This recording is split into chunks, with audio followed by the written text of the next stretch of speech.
Bonjour Johan Legros, merci donc d'être présent pour cette exposition que tu présentes donc au Centre culturel Jacques Tati, qui s'intitule Respirer, se retrouver.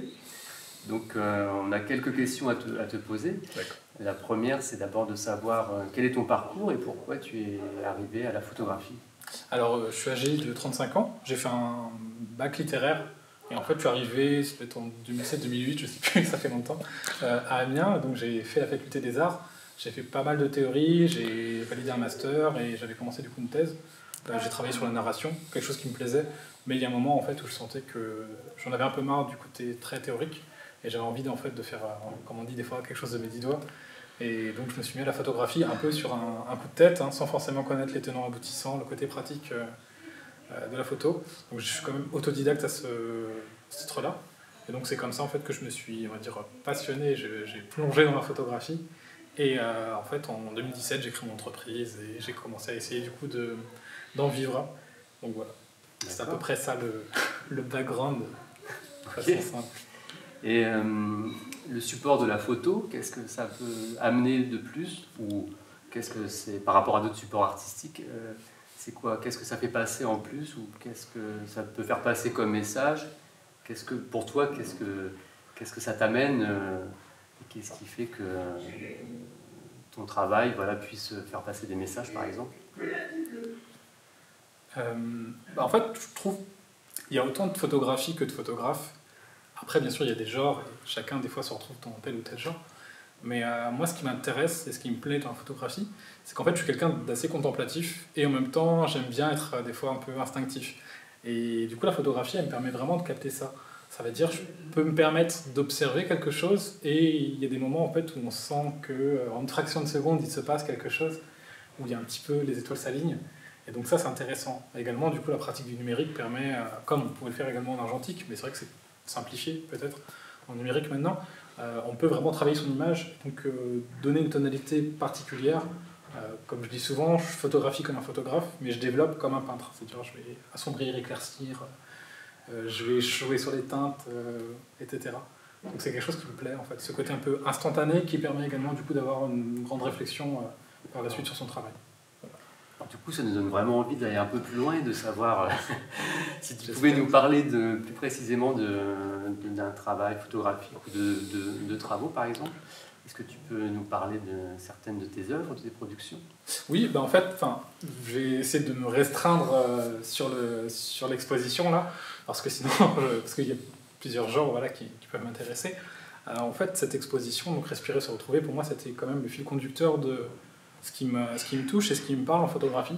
Donc peut-être cette idée d'aider peut-être les personnes des fois à déjà s'accepter elles-mêmes. C'est pas forcément simple des fois d'être face à soi-même. Au final, ce que je dis souvent, c'est la personne n'est pas en train d'être, elle n'est pas sur une table d'opération, elle est juste en train d'être prise en photo. C'est quelque chose d'assez simple, mais pour autant c'est quelque chose qui fait très peur. Peut-être que des fois on peut avoir des mini-traumas par rapport à ça. J'ai pas la prétention d'être un chaman, un médecin ou je ne sais quoi, mais simplement si déjà je peux aider les personnes des fois à s'accepter un petit peu, ça peut être intéressant. Et donc en fait, ça m'arrive souvent dans les séances photographiques où je vais demander à la personne en fait d'avoir un petit peu un abandon d'elle-même, c'est-à-dire fermer les yeux, respirer et commencer en fait un peu à se laisser aller pour justement qu'elle puisse émerger et qu'on puisse retrouver la personne. Et je trouve que du coup la vraie beauté, en fait, le vrai charme d'une personne, c'est quand elle commence à s'accepter elle-même. Et ça peut paraître bateau comme phrase, etc. Mais au final, tout le monde peut être beau. Il faut juste mettre les conditions qui font que la personne peut révéler sa beauté. Et donc dans cette exposition, voilà, c'était ça que je voulais mettre en lumière. Ce côté en fait qu'il y a des choses des fois peut-être négatives, mais en même temps on peut en sortir du positif. Et que du coup, comme dans la respiration, on va prendre des fois tout ce qui nous vient, on va inspirer et prendre un petit peu, se gorger d'énergie, mais il peut y avoir des fois des dépôts, des affects, des choses négatives, et qu'à un moment, en fait, on est tellement en tension qu'on ne peut plus, donc on est obligé de relâcher. Dans ce relâchement, des fois, il y a des choses positives comme des choses négatives, etc. Mais on ne doit pas non plus oublier ce qui nous a forgé, ce qui nous a amené en fait, à pouvoir avoir ce côté respiration. Donc c'est vrai qu'il y a un côté un peu conceptuel, peut-être même symbolique en tout cas, que certaines personnes pourront déceler. Après, voilà. Alors Johan, est-ce que tu peux nous donner des précisions sur des photographies qui sont présentes dans cette exposition? Oui, du coup, je voulais en présenter deux. Donc la première, C'est celle-ci qui est du coup intitulée Après la pluie. Elle a été imprimée sur un papier baryté, qui a du coup la particularité d'être un petit peu brillante, qui a une belle dynamique. Et le format du coup c'est un 40-60. C'est une photographie de portrait, de gros plans, voire même, on pourrait peut-être même dire des fois très gros plans, qui a la particularité en fait d'être présentée dans un format panoramique, donc 16/9.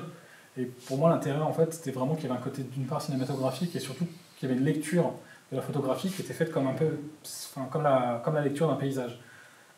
C'est une photographie qui peut paraître très simple d'un premier abord, et pourtant qui a plus de complexité, je trouve. J'aime bien ce côté un petit peu, des fois, on va dire sucré-salé, je ne sais pas comment dire exactement, mais quand on regarde la photographie, en fait, par exemple, il y a un œil dans la lumière, il y en a un autre qui est dans l'ombre. Le visage paraît nous regarder sans forcément nous regarder directement. C'est un petit peu comme si elle cherchait quelque chose qui était autre. Donc peut-être que la vérité est hors champ, on ne sait pas forcément. Et ce que je trouvais intéressant aussi, c'était de vraiment travailler sur la lumière dans cette photo. Donc on peut voir un peu des lumières ondulées sur les visages. Ça peut rappeler justement la présence de l'eau. Est-ce qu'elle a pleuré avant? On ne le sait pas. En tout cas, le soleil est là pour la réconforter. Et quand on regarde en fait de part et d'autre de ses joues, on peut même voir se distinguer en fait deux formes qui rappellent celles d'un sourire. En tout cas, moi, c'est comme ça que je les voyais. Et donc, j'ai travaillé un petit peu justement la photo pour avoir ça. Et c'était pas du tout quelque chose, on va dire, de poser. Je lui ai pas demandé de singer l'émotion. C'était vraiment une connexion qui avait un moment, à un instant précis. Et donc voilà, c'est une photographie qui me tient à cœur. Du coup, la deuxième photographie que je voudrais vous présenter, elle s'appelle Les mondes extérieurs. Elle a été publiée pour la première fois sur le site de Vogue Italie. Et là, du coup, je la présente imprimée sur un papier mat, qui, je trouve, met en valeur le côté justement un peu atone de l'image. C'est une photographie qui présente une jeune femme dans un espace, c'est un plan de mise ensemble. Il y a une mise en tension quand même du personnage. On peut voir une oblique dans le coin inférieur droit et une autre dans le coin supérieur gauche. Il y en a la première dans le coin inférieur droit qui va en fait vers le canapé, qui pourrait peut-être suggérer de se laisser aller, de se laisser tomber, et l'autre qui du coup va vers qui recule en arrière en fait, qui pourrait peut-être suggérer qu'il faut aller vers le passé. Et pour autant, la femme se tient à droite, déterminée, et regarde vers l'extérieur. On ne sait pas encore quelle sera sa décision, mais en tout cas on peut comprendre qu'elle n'est plus, on va dire, victime de son environnement et qu'elle décide de prendre les choses en main. C'est une photographie que je trouve intéressante, et justement je voulais montrer ce côté un petit peu pas forcément simple, des fois où on se trouve un peu perdu entre différentes directions, différents choix, et qu'on est on se sent un peu enfermé. D'ailleurs, on peut même remarquer que les stries noires des structures métalliques pourraient même peut-être faire penser à des barreaux de prison. En tout cas, je l'espère, cette femme trouvera la solution et pourra s'échapper de son quotidien, comme l'indique justement le titre « Les mondes extérieurs ». Merci de nous avoir représenté ton travail, enfin en tout cas de focus sur tes œuvres. On espère en tout cas qu'on pourra ouvrir l'expo au public. On sait qu'aujourd'hui la structure est fermée, mais normalement nous l'espérons bientôt réouvrir. Oui. Voilà, donc merci Johan, et puis merci. À très vite avec le public, j'espère. Voilà, normalement en janvier, mais on espère, voilà. On croise les doigts. C'est ça.